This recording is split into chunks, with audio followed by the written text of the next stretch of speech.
Hello friend and student, good afternoon. मैं मोहम्मद रहीम अहमद आज का नेक्स्ट क्लास लेकर आपके सामने उपस्थित हुआ हूं। तो ये जो क्लास है वो आपके प्रत्येक एग्जाम, किसी भी तरह का एग्जाम हो, वनडे एग्जाम हो, यूपीएससी हो, एकेडमिक हो, हर तरह के एग्जाम में ये क्वेश्चन आपसे पूछे जाएंगे। तो इसलिए इस क्लास को मिस मत करिएगा और अच्छे से, ध्यान से, शांति से लेक्चर का आनंद लें और वक्त तरीके से अपना नोट्स भी जरूर बनाएं। और नोट्स को ऐसे ही सरसरी नज़र से ना लिखें, यानी कि डायरेक्ट ना लिखें, उसको थोड़ा सा डेकोरेट करने का प्रयास करें। थोड़ा पेन को यूज करें, कई तरह के पेन का यूज करें जो दिखने में आपको थोड़ा सा अच्छा लगे। जब कोई चीज़ अच्छा लगता है, सुंदर लगता है, तभी हमारा ध्यान उसकी तरफ आकर्षित होता है। ठीक है, तो इसलिए आपका नोट्स जो है वो कलरफुल होना चाहिए, जिससे आपका खुद मन करे उस नोट्स को पढ़ने का।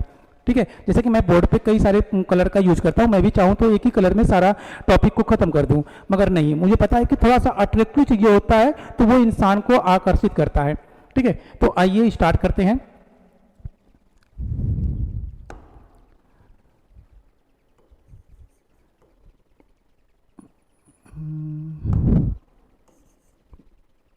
हाँ, भारत पर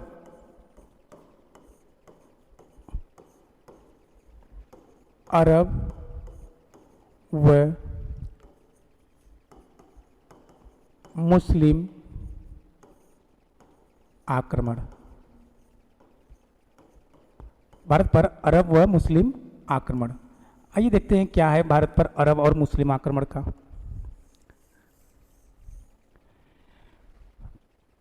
तो देखते हैं, एक तरफ अरब और दूसरी तरफ तुर्की।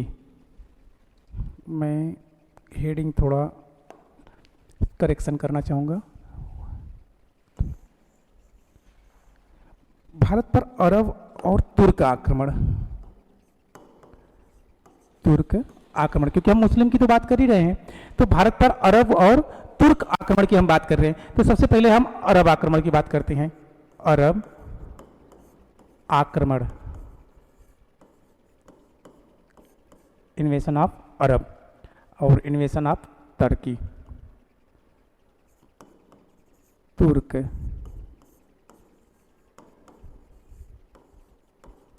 तुर्क आक्रमण। आइए, अगर हम अरब आक्रमण की बात करें तो भारत पर तीन तरह से अरब अटैक होते हैं, तीन फेज में। पहला जो अटैक होता है वो अबैदुल्ला का होता है। दूसरा जो अटैक होता है वो बुदैल का होता है। और तीसरा जो अटैक होता है वो होता है मोहम्मद बिन कासिम का। मोहम्मद बिन कासिम का। वही अगर हम तुर्क की बात करें, तो तुर्कों में पहला और सुबुत्तगिन, भारत पर पहला जो अटैक होता है वो किसका होता है? सुबुत्तगिन का। सुबुत्तगिन के बाद किसका होता है? महमूद गजनवी का। महमूद गजनवी का। महमूद गजनवी के बाद मोहम्मद गोरी का अटैक होता है। मोहम्मद गोरी का अटैक होता है। ठीक है, दिख रहा है? क्लियर? तो ये है कि भारत में दो फेज में हमको अटैक देखने को मिलते हैं। स्टार्टिंग जो मुस्लिम अटैक है, ये किस अटैक की हम बात कर रहे हैं? मुस्लिम अटैक की बात कर रहे हैं, मुस्लिम आक्रमण की बात कर रहे हैं। ठीक है, मुस्लिम आक्रमण की बात कर रहे हैं। तो अरब की तरफ से भारत पर तीन तरह का अभियान आया था, तीन बार में अटैक हुआ था। सबसे पहले अब्दुल्ला का हुआ था, दूसरी बार बुदैल का हुआ था, तीसरी बार मोहम्मद बिन कासिम का हुआ था। तो मोहम्मद बिन कासिम का ही जो अटैक था वही भारत में सफल अटैक माना जाता है। ठीक है, ये कब हुआ था? 712 एडी में सफल आक्रमण। क्या था? सफल आक्रमण था। और ये जो दोनों अटैक हुए थे, ये अटैक हुए थे 711 एडी में। ठीक है, 711 एडी में। तो तो ध्यान दीजिए इसको एक बार जो है कि अरब आक्रमण में अब्दुल्ला पहला जो अटैक हुआ था वो अब्दुल्ला को हुआ था, दूसरा बुदैल को हुआ था, तीसरा मोहम्मद बिन कासिम को हुआ था, और भारत पे ही जो मोहम्मद बिन कासिम का अटैक हुआ था वही अटैक जो होता है सफल होता है। ठीक है, वही जो अटैक होता है वो सफल होता है। अटैक शुरू कहां से होता है तो थोड़ा सा देखिए, उस समय जो खलीफा थे वो वालिद थे, वालिद या वलीद दोनों, वलीद, और इराक का गवर्नर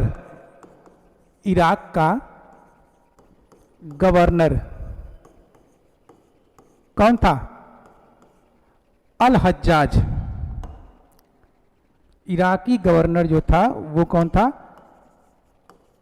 अल हज्जाज। ठीक है, इराकी जो गवर्नर था वो कौन था? अल हज्जाज। ठीक है, तो खलीफा के आदेश पर, यानी कि उस समय खलीफा हुआ करते थे और इराकी गवर्नर जो था अल हज्जाज, इसी के कहने पर भारत के ऊपर स्टार्टिंग के 3 अटैक होते हैं। पहला जो अटैक होता है वो 711 एडी में अब्दुल्ला का होता है। कहां पर होता है? सिंध पर होता है। कहां पर होता है? सिंध पर होता है। और इस सिंध का जो राजा होता है वो कौन होता है? दाहिर। सिंध का राजा दाहिर के ऊपर अटैक होता है, जो एक ब्राह्मण वंशीय राजा थे। ठीक है, तो अब्दुल्ला बुदैल दोनों के आक्रमण को असफल करने वाले जो व्यक्ति थे वो राजा दाहिर थे, जो सिंध के राजा थे। ये 2 स्टार्टिंग के जो अटैक भारत पर हुए थे वो असफल साबित हुए। उसके बाद अटैक होता है मोहम्मद बिन कासिम का। 712 में मोहम्मद बिन कासिम का अटैक ही भारत में पहला अरब अटैक और भारत में पहला अरब सफल आक्रमण माना जाता है। ठीक है, अब ये आक्रमण हुआ क्यों था, क्या वजह था इस अटैक को करने का, तो थोड़ा सा इस पे भी चर्चा कर लेते हैं। पहले इसको स्क्रीनशॉट लेना है तो ले लीजिए, ज्यादा खींच पीछ हो जाएगा तो फिर क्लियर नहीं मिलेगा।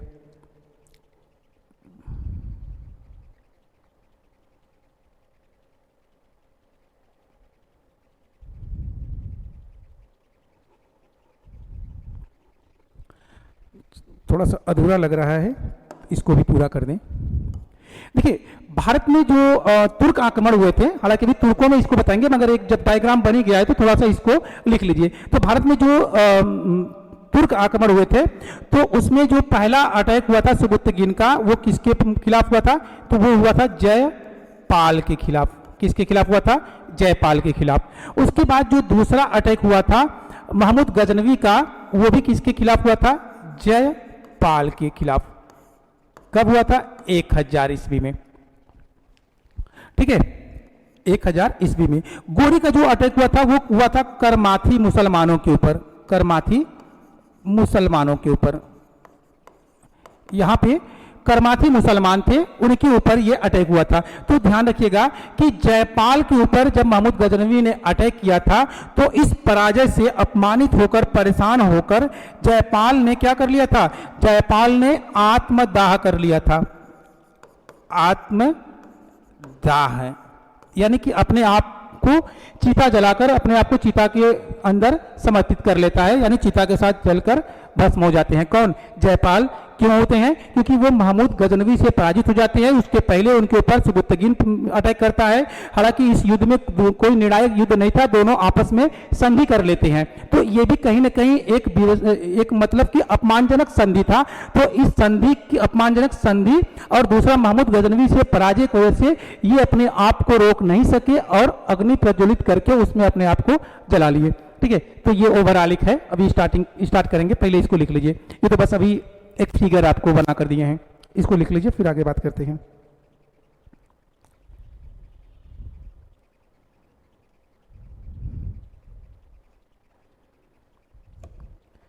हम भूल गए रे हर बात, मगर तेरा प्यार नहीं भूले।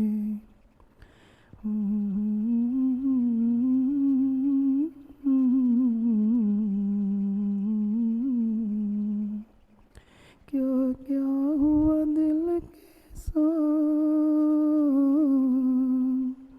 क्या क्या हुआ दिल के साथ, मगर तेरा प्यार नहीं भूले।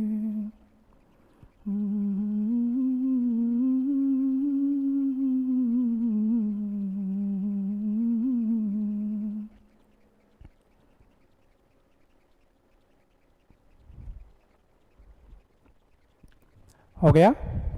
आइए इसको हटा दे, हटा ही देते हैं। दुनिया से शिकायत क्या करते जब तूने हमें समझा ही नहीं, गैरों को भला क्या समझाते जब अपनों ने समझा ही नहीं, तूने छोड़ दिया रे मेरा साथ मगर तेरा प्यार नहीं भूले। हाँ तो चलिए बात कर रहे थे भारत पर अरब अटैक का। चलिए अब स्टार्ट करते हैं असल में अरब अटैक। भारत में अरब आक्रमण।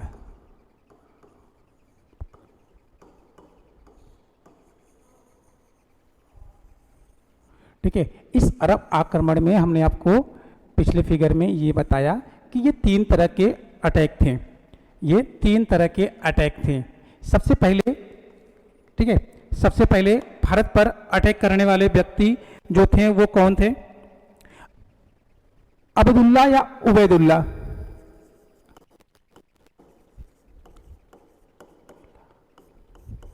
दूसरे जो थे वो बुदैल थे और तीसरे जो थे वो मोहम्मद बिन कासिम थे। मोहम्मद बिन कासिम थे। हमने ये बताया आपको कि स्टार्टिंग जो दोनों अटैक हुए थे, स्टार्टिंग के ये दोनों अटैक वो कब हुए थे? वो हुए थे 711 एडी यानी कि ईस्वी में। उसके बाद जो अगला अटैक होता है वो 712 एडी में होता है। इस दोनों अटैक को असफल अटैक माना जाता है और इस अटैक को सफल अटैक के तौर पे जाना जाता है। ठीक है, यानी कि भारत पर अरबों का 3 बार अटैक हुआ था। स्टार्टिंग के 2 अटैक को सिंध के राजा दाहिर ने पराजित किया था, मगर अंतिम जो अटैक था अरबों का मोहम्मद बिन कासिम के नेतृत्व में, इस अटैक को राजा दाहिर रोक नहीं सके। अब ये अटैक होने के पीछे कारण क्या था? तो कारण ये था कि उस समय थोड़ा सा मैं यहां पे जिक्र कर देता हूं कि खलीफा, उस समय जो खलीफा थे, उस समय इस्लामिक जगत के जो खलीफा थे वो कौन हुआ करते थे? अल वालिद या अल वलीद, अल वलीद या वालिद। ठीक है, और इराक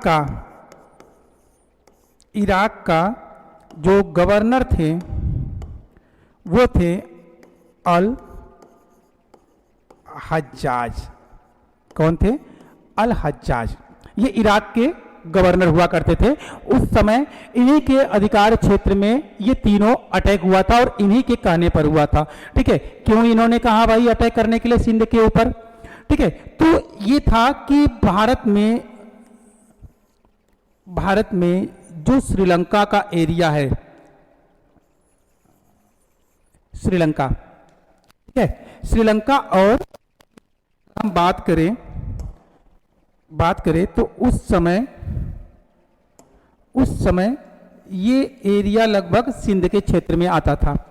ठीक है, तो श्रीलंका से अल हज्जाज के लिए, कहा जाता है कि अल हज्जाज के परिवार के लोग थे या अल हज्जाज के लिए कुछ उपहार स्वरूप भेजे जा रहे थे श्रीलंका से। कहां पे? अरब के लिए। और रास्ते में देवल बंदरगाह पर, कहां पे?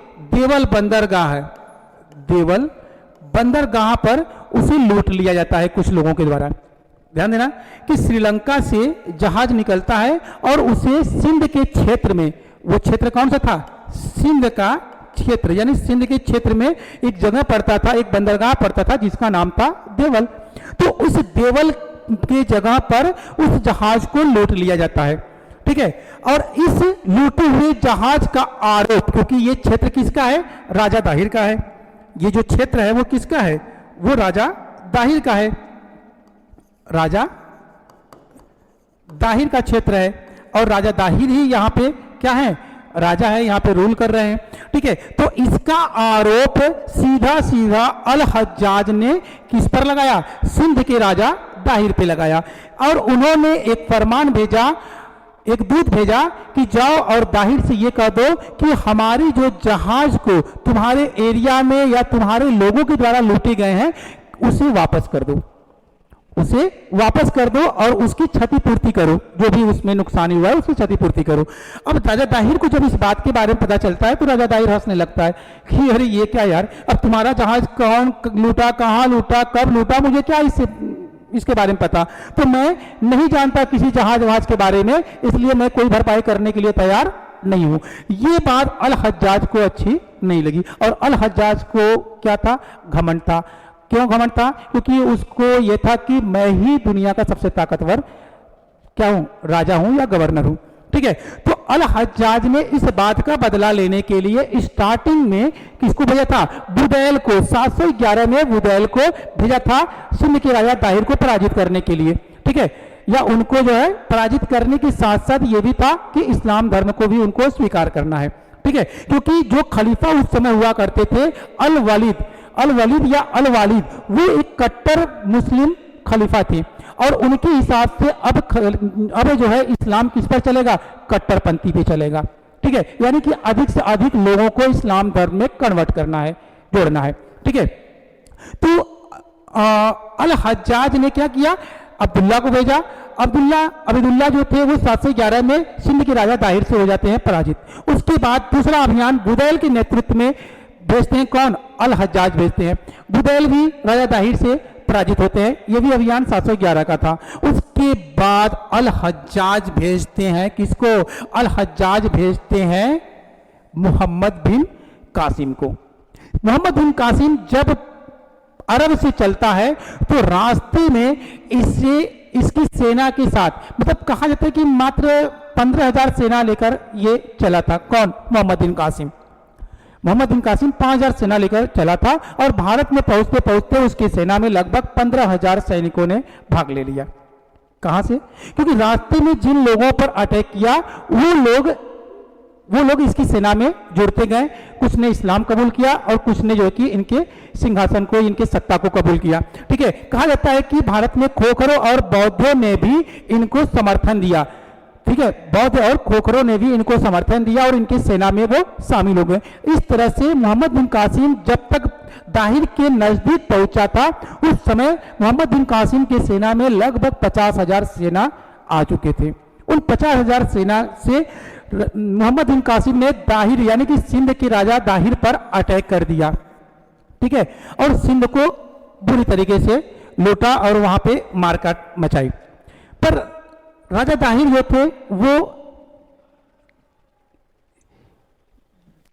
जो है देवल छोड़कर, मतलब कि स्थान छोड़कर वहां से भाग जाते हैं अपनी जान बचाकर किसी भी तरह।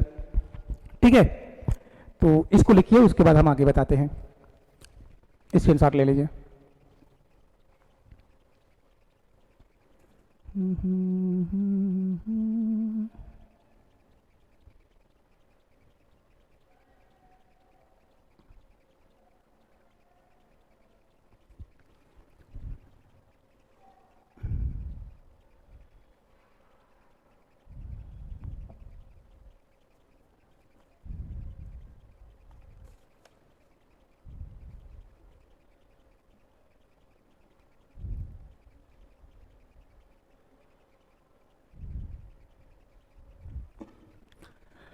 चलिए, ज़्यादा समय ना लो।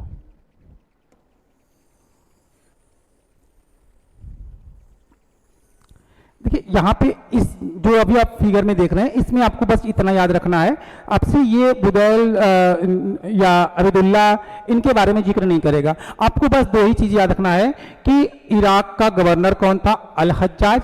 अल हज्जाज ने शुरुआती जो भी अटैक भेजे थे वो तो विफल हुए।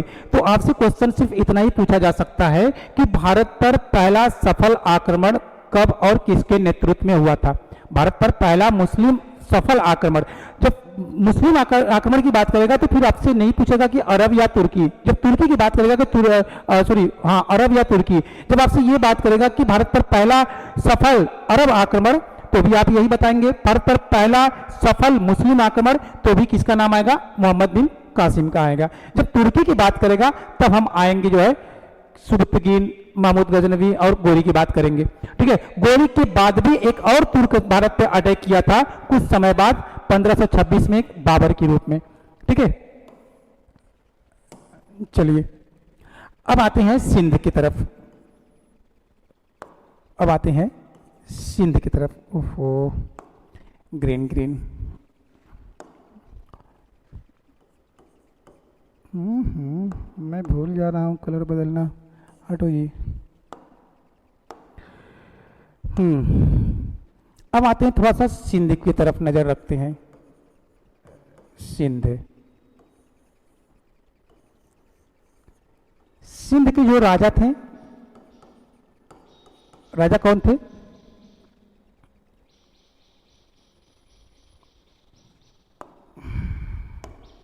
राजा दाहिर। राजा कौन थे? दाहिर थे। कौन से वंश था इनका? ब्राह्मण। ये ब्राह्मण वंश से बिलोंग करते थे। इनके पिता का नाम जो है वो क्या है? चच। इनके पिता के बारे में जो जिक्र किया गया वो चच के नाम से जिक्र किया गया कि इनके जो पिता थे वो कौन थे? चच थे। पुत्र, जो पुत्र थे उनका नाम था जय सिंह। अच्छा, सिंध का, अच्छा लिख देते हैं जय सिंह। उसके बाद अगर हम बात करें तो, अच्छा पुत्र हो गए। राजधानी की थोड़ा सा बात कर लेते हैं। राजधानी, राजधानी था अरोर। सिंध की जो राजधानी थी वो क्या थी? अलोर। अरोर, अलोर नहीं, अरोर।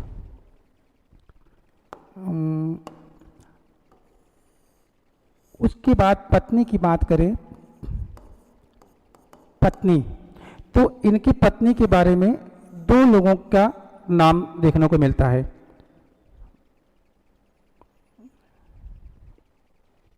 कलर चेंज,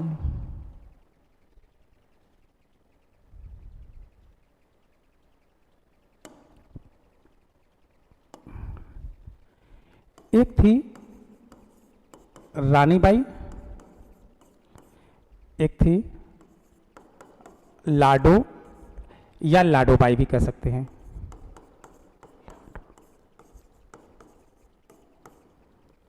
ठीक है।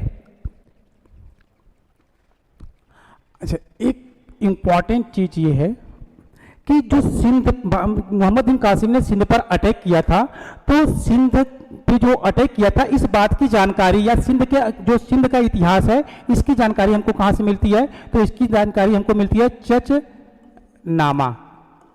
किससे मिलती है? चचनामा। इसके लेखक हैं अली अहमद। अली अहमद। हालांकि कुछ लोग इसको अज्ञात की, मतलब महमूद गजनवी का एक अज्ञात सैनिक इस बुक को लिखा था। ठीक है, मगर कुछ इतिहासकारों का मानना यह है कि जो चचनामा है उसे लिखने वाले जो व्यक्ति थे वो अली अहमद थे। चचनामा में हमको क्या मिलता है? तो चचनामा में हमको सिंध का इतिहास या मोहम्मद बिन कासिम के अटैक के बारे में विस्तार से जानकारी मिलती है। ठीक है, तो थोड़ा सा फैमिली बैकग्राउंड की बात करते हैं कि सिंध के जो राजा थे दाहिर थे, वो क्या थे? एक ब्राह्मण थे। इनके पिता का नाम जो था वो चच था। इनके एक पुत्र थे जिनका नाम था जय सिंह। इनकी राजधानी कहाँ पे हुआ करती थी? अरोर हुआ करती थी। इनकी दो पत्नियां थी, रानी बाई और लाडी बाई या लाडो। ठीक है, फटाफट लिखो।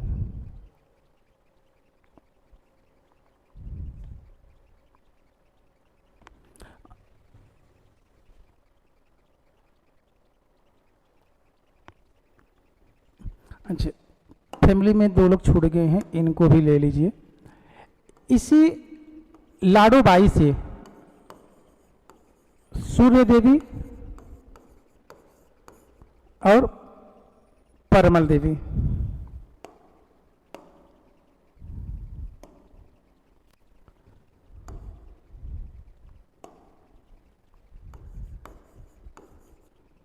सॉरी यार,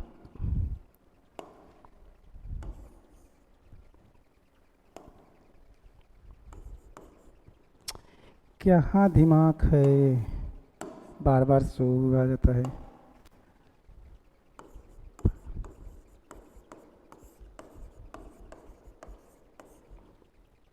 सूर्य देवी और परमल देवी। ध्यान दीजिए कि जब सिंध के राजा दाहिर ने अटैक किया था, ठीक है, तो उस अटैक में राजा दाहिर के पराजित होने के बाद युद्ध का संचालन कौन करती है? रानी बाई। यानी कि दाहिर के पराजित होने के बाद, दाहिर के मारे जाने के बाद युद्ध का संचालन जो करती है उनकी एक पत्नी जिनका नाम था रानी बाई, और रानी बाई ने 15,000 सैनिकों के साथ मोहम्मद बिन कासिम से लड़ बैठी। ठीक है, कहा जाता है कि जब रानी बाई को लगा कि अब हम मोहम्मद बिन कासिम के द्वारा पराजित कर दिए जाएंगे या मारे जाएंगे, तो रानी बाई ने, ध्यान दीजिएगा, रानी बाई ने अपने कुछ दासियों के साथ क्या कर ली थी? जौहर। ठीक है, रानी बाई ने क्या की थी? जौहर कर ली थी। और लाडो बाई जो थी वो युद्ध में मारी जाती है। ठीक है, वो युद्ध में मारी जाती हैं, और ऐसे कंडीशन में जो इनकी पुत्रियां होती हैं सूर्य देवी और परमल देवी, इनको मोहम्मद बिन कासिम लेकर चला जाता है। कहां पे? अरब लेके चला जाता है। अरब जाने के बाद जो खलीफा थे वो इनसे विवाह करने का प्रस्ताव रखते हैं, और जब ये प्रस्ताव रखते हैं तो इनकी जो पुत्रियां थी वो जो है रोकर खलीफा से ये कहती हैं कि मैं आपसे शादी करने के योग्य नहीं हूं, क्योंकि मेरे अस्तित्व को पहले ही समाप्त कर चुके हैं। कौन? मोहम्मद बिन कासिम। ये बात खलीफा को अच्छा नहीं लगा, और खलीफा ने मोहम्मद बिन कासिम को भारत से बुलाकर उसकी हत्या कर दी। तो एक तर्क तो ये कहता है। दूसरा तर्क ये कहता है कि मोहम्मद बिन कासिम जब भारत पर अटैक किया था, सिंध के क्षेत्र में अधिकार कर लिया था, तो उस समय के बाद जो है खलीफा का जो पद था वो बदल गया था, और खलीफा वालिद की जगह पे सुलेमान आ गए थे, और सुलेमान जो थे वो अल हज्जाज या खलीफा से बहुत ईर्ष्या करते थे। इसलिए सुलेमान ने मोहम्मद बिन कासिम को मारने के लिए मतलब कि निमंत्रण दे दिया। ठीक है, तो ऐसे में मोहम्मद बिन कासिम की हत्या कर दी जाती है। तो ये दो तर्क है मोहम्मद बिन कासिम के मृत्यु को लेकर। यानी कि कुछ लोग ये मानते हैं कि खलीफा वलीद ने इनको मारा या मरवाया था, और दूसरा ग्रुप ये मानता है कि खलीफा सुलेमान ने मोहम्मद बिन कासिम की हत्या करवाई थी। ठीक है, तो ये चीजें हमको देखने को मिलता है, तो इसको आप नोट कर लीजिए।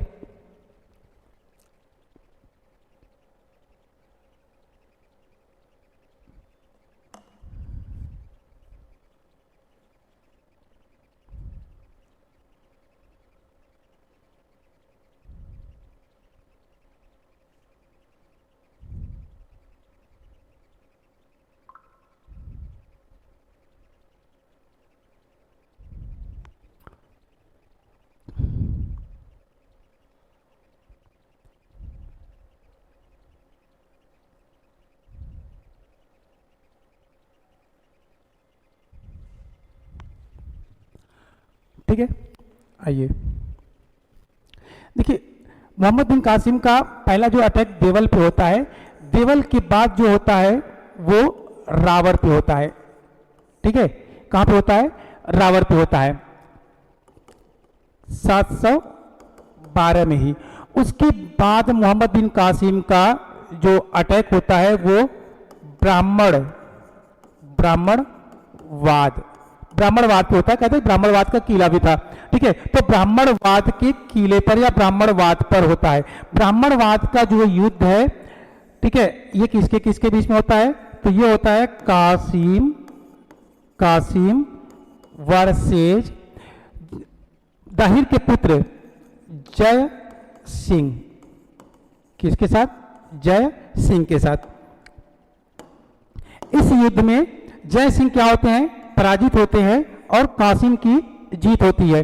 ये युद्ध होता है 713 एडी में। थोड़ा साफ लिख दें।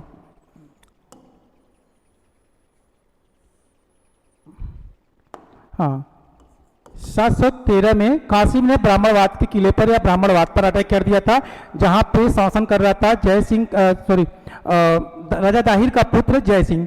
जय सिंह पराजित होते हैं और पराजित होने के बाद ये क्या करते हैं, ये इस्लाम धर्म कबूल कर लेते हैं, ये इस्लाम धर्म कबूल कर लेते हैं। ठीक है, तो यानी कि मोहम्मद बिन कासिम का जो पहला अटैक होता है वो देवल बंदरगाह पर होता है। देवल बंदरगाह के बाद वो रावण के दुर्ग पे अटैक करता है। इसी रावण के दुर्ग में ही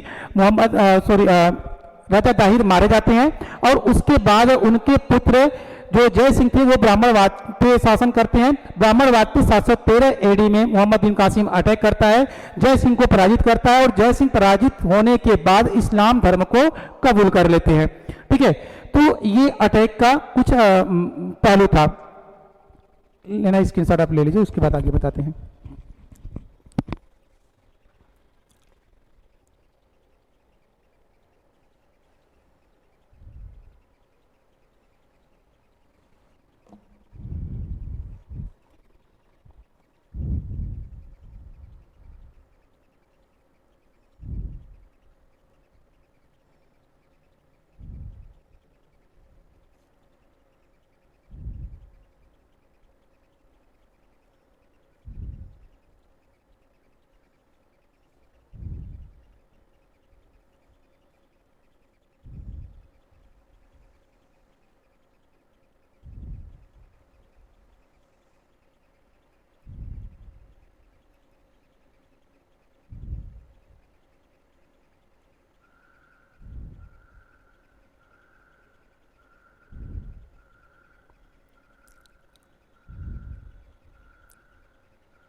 ठीक है, हो गया। तो आइए आगे बढ़ते हैं। हाँ, एक चीज आप ये ध्यान रखिएगा कि इसी इसी जो है ब्राह्मणवाद के पास से ही इन दोनों को सूर्य देवी और परमल देवी को अरेस्ट करके मोहम्मद बिन कासिम लेके चला जाता है। कहाँ पे? अरब। ठीक है, अच्छा एक चीज और है।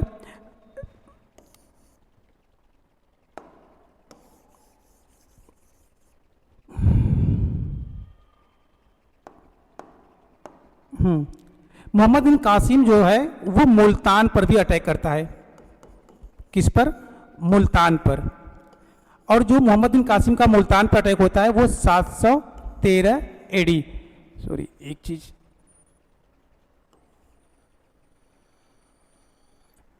ये कहाँ गए भाई?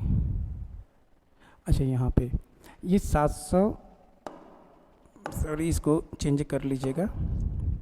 हाँ, ये 713 नहीं 712 है।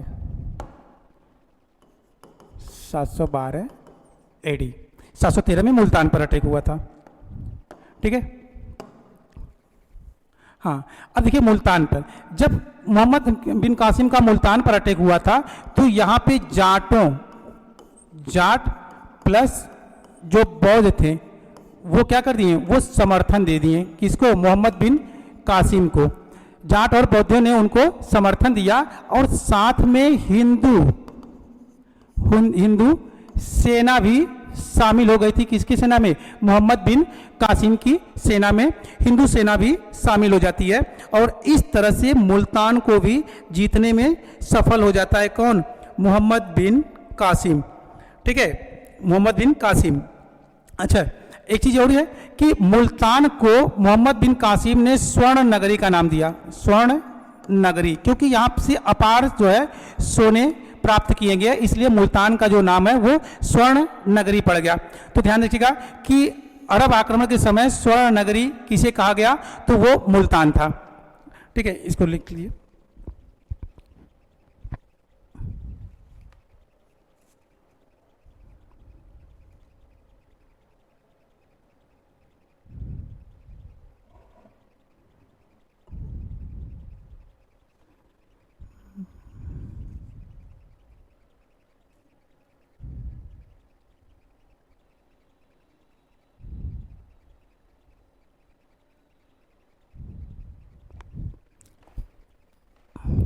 हो गया?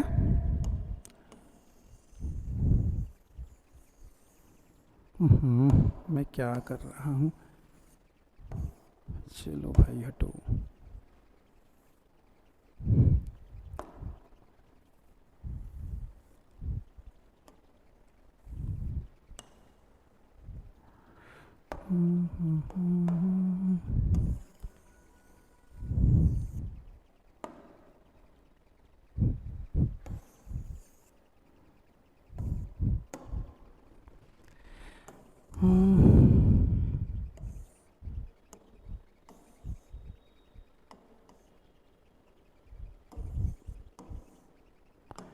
जल्दी जल्दी इरेज हो जाओ यार।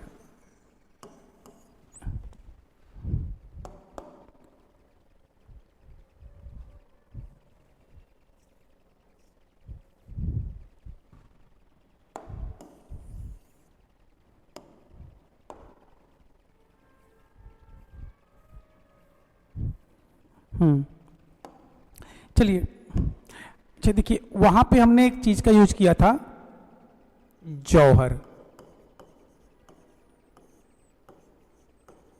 जौहर प्रथा, इसी के साथ थोड़ा सा जिक्र कर देते हैं, सती प्रथा। जौहर प्रथा, सती प्रथा, और क्या एक ये भी लिख देते हैं, युगल समाधि। ठीक है, अब ये क्या है जौहर प्रथा, थोड़ा सा इस पे एक नजर डालते हैं। जौहर प्रथा यानी कि जौहर प्रथा में अभी आपको हमने बताया कि जो पत्नी थी राजा दाहिर की, उन्होंने आक्रमणकारी से बचने के लिए खुद को क्या कर ली, आग जलाकर उसमें अपने आप को भस्म कर लेती है, जिसको इतिहास में जौहर का नाम दिया गया।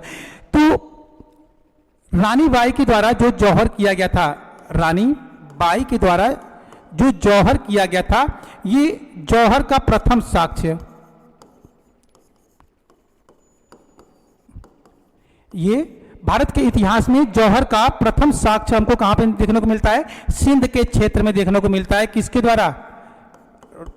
राजा ताहिर की पत्नी के द्वारा। दूसरा अगर हम जौहर की बात करें, तो दूसरा जौहर जो कि इतिहास में फेमस है, वो रानी पद्मावती का है।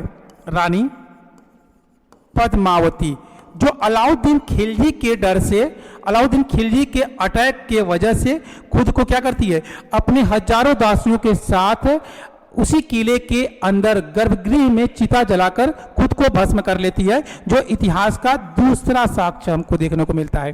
ठीक है, यानी कि जौहर प्रथा का ये दूसरा साक्ष्य था। हालांकि इसके बीच में भी बहुत सारे जौहर हुए हैं, मगर वो इतिहास में कोई खास इंपॉर्टेंट नहीं रखता है। पर जौहर की अगर जब बात आता है, तो पहला जो जौहर प्रथा का साक्ष्य हमको देखने को मिलता है, वो सिंध के क्षेत्र में देखने को मिलता है, राजा दाहिर की पत्नी रानी बाई के द्वारा। और दूसरा जो हमको सबसे बड़े लेवल में जौहर का हमको साक्ष्य देखने को मिलता है, वो रानी पद्मावती के समय में देखने को मिलता है, रानी पद्मावती के द्वारा देखने को मिलता है, जो अलाउद्दीन खिलजी के भय से, डर से अपने हजारों दासियों के क्या करती है, चिता में जल जाती है। अगर हम सती प्रथा की बात करें, तो सती प्रथा का जो प्रथम साक्ष्य है, वो हमको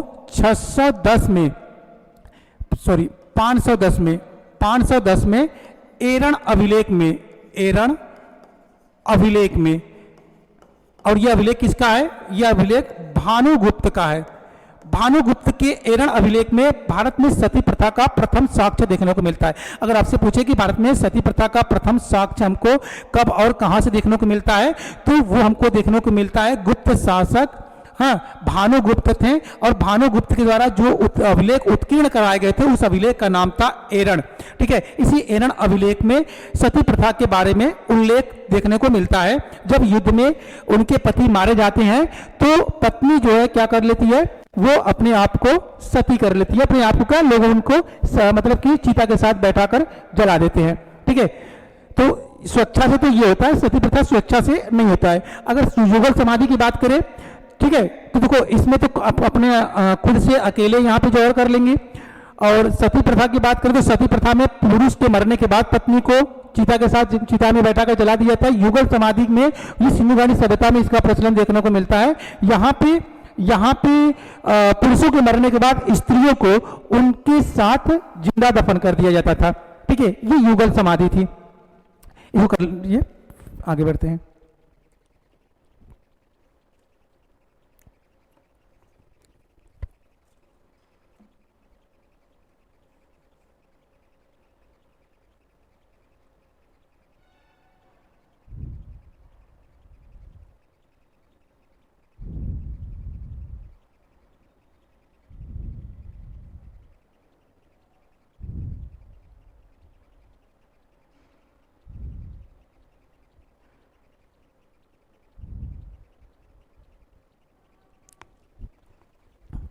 चलिए अब कुछ मुख्य चीज़ों पे आते हैं।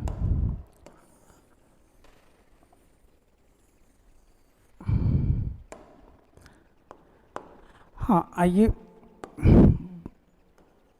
भारत पर अरब आक्रमण के प्रभाव, यानी जब भारत पर अरब आक्रमण हुआ था तो वो भारत पर क्या प्रभाव छोड़ा था, थोड़ा इसके बारे में जिक्र कर लेते हैं। ठीक है, तो भारत पे जब अरब आक्रमण हुआ था तो हमको क्या देखने को मिलता है कि भारत में हमको ये देखने को मिलता है, पहला ऊंट पालन, दूसरा हमको क्या देखने को मिलता है, खजूर की खेती, और हमको क्या देखने को मिलता है, हमको दिरहम सिक्का,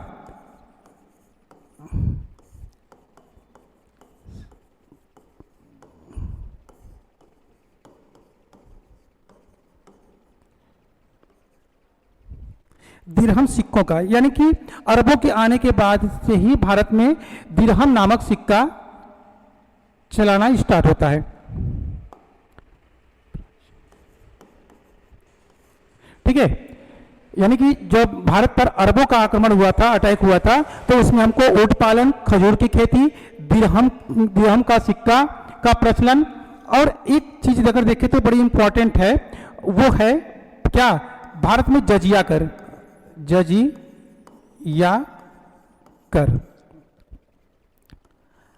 अब ये जजिया कर क्या है, थोड़ा इस पे नजर रखते हैं। ये जजिया कर जो था, ये, अरे यार मैं कलर बदल नहीं पा रहा हूं, हाँ, ये गैर मुसलमानों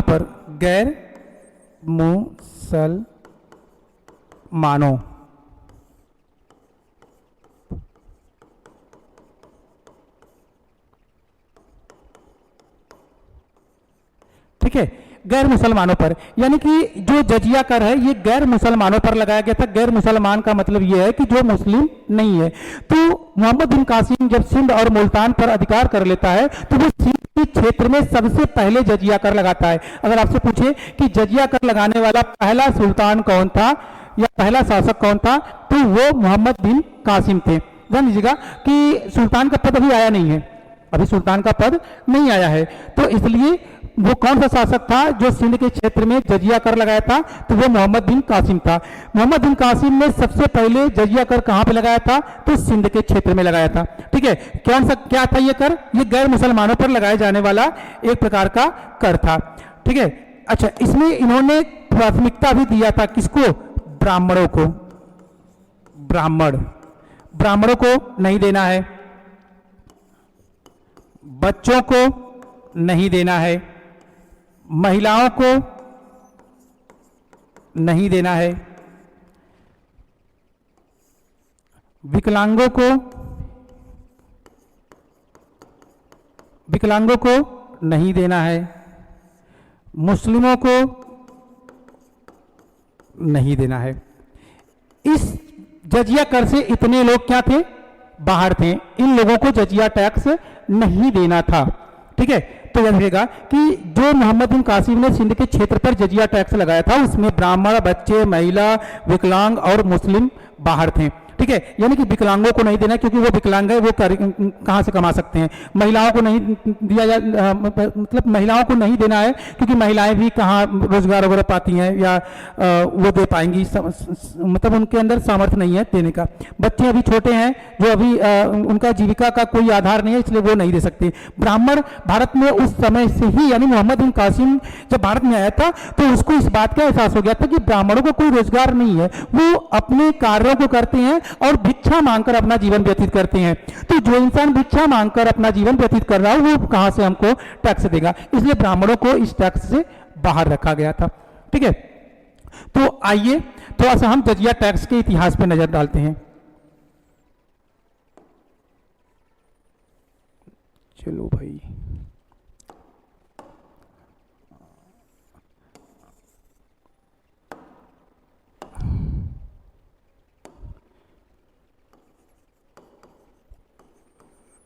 जजिया कर।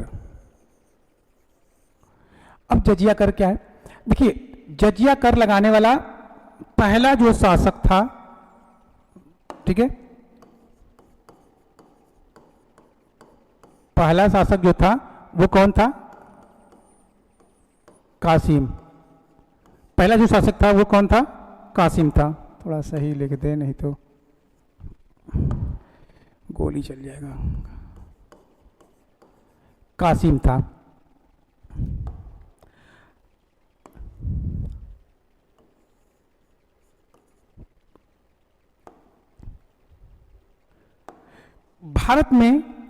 भारत का वो पहला शासक जिन्होंने क्या किया था? ब्राह्मणों पर भी जजिया कर लगाया था। ब्राह्मण पर। कौन? फिरोज शाह तुगलक। फिरोज शाह तुगलक, यानी भारत का वह एकमात्र शासक जिन्होंने ब्राह्मणों पर भी जजिया टैक्स लगा दिया था। यह बड़ी इंपॉर्टेंट क्वेश्चन है, याद रखिएगा कि वो कौन सा मुस्लिम शासक था या वो कौन सा दिल्ली सल्तनत का शासक था जिन्होंने ब्राह्मणों पर भी जजिया टैक्स लगा दिया था। तो वो थे तुगलक वंश के शासक फिरोज शाह तुगलक। फिरोज शाह तुगलक ने ब्राह्मणों पर भी, जिसको कि मोहम्मद बिन कासिम बाहर रखा था, अब उनसे भी जजिया टैक्स वसूल करने लगा। ठीक है, अच्छा, दूसरी चीज यह है कि जजिया टैक्स को अकबर ने क्या कर दिया था? समाप्त कर दिया था। अकबर ने इसको समाप्त कर दिया था। पर आगे आ जाते हैं, उसके बाद कौन? उसके बाद आ जाते हैं बादशाह औरंगजेब। औरंगजेब ने 1669 में क्या कर दिया? जजिया कर को फिर से लागू कर दिया। ये समाप्त किए और ये लागू कर दिया। औरंगजेब के बाद कोई मुगल बादशाह उसको लागू किए तो कोई उसको हटा दिए, मगर जजिया टैक्स को पूरी तरीके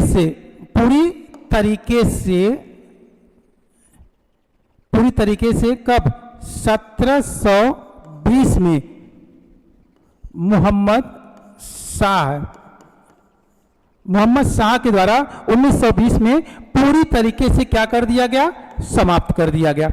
यानी कि जजिया कर से रिलेटेड अगर आपसे कोई क्वेश्चन पूछेगा तो वो यही पूछेगा कि जजिया कर सबसे पहले किसने लगाया था? मोहम्मद बिन कासिम ने लगाया था। मोहम्मद बिन कासिम ने जजिया कर सबसे पहले कहां पे लगाया था? सिंध के क्षेत्र में लगाया था।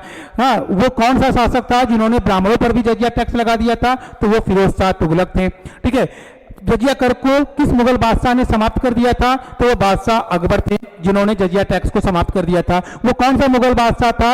हाँ, वो मुगल बादशाह था जिन्होंने जजिया कर को पुनः लागू कर दिया, तो वो बादशाह औरंगजेब थे। वो कौन सा मुगल बादशाह था जिन्होंने जजिया टैक्स को पूरी तरीके से समाप्त कर दिया था? पूरी तरीके से, तो वो थे मोहम्मद शाह।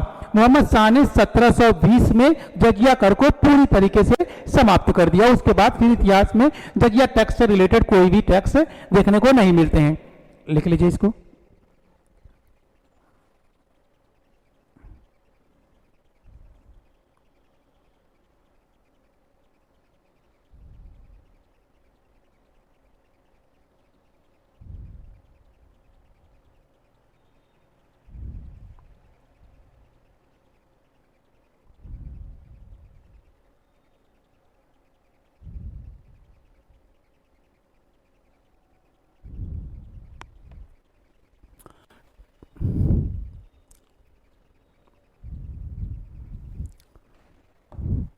चलिए देखिए, अरबों से हमको एक और क्या मिलता है,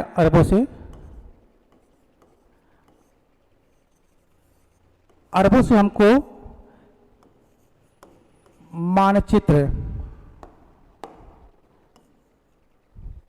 क्या मिलता है जानकारी, मानचित्र और मानसून। ठीक है, अरबों से हमको और क्या जानकारी मिलता है, मानचित्र और मानसून। उसके बदले में अरब हमसे क्या सीखते हैं, उसके बदले में हम भारतीयों से जो अरब वासी हैं वो दशमलव प्रणाली सीखते हैं।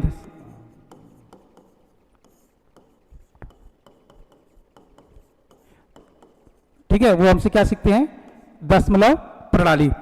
अरबों के आक्रमण से भारत में एक नई संस्कृति का जन्म होता है। ठीक है, अरबी संस्कृति भारत में आ जाता है। अरबों का भारत के साथ क्या शुरू हो जाता है, व्यापार शुरू हो जाता है। ठीक है, तो ये भारत में अरब आक्रमण के बाद ये चीजें हमको देखने को मिलते हैं।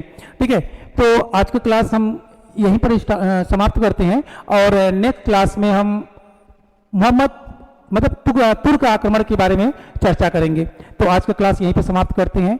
जय हिंद, जय भारत।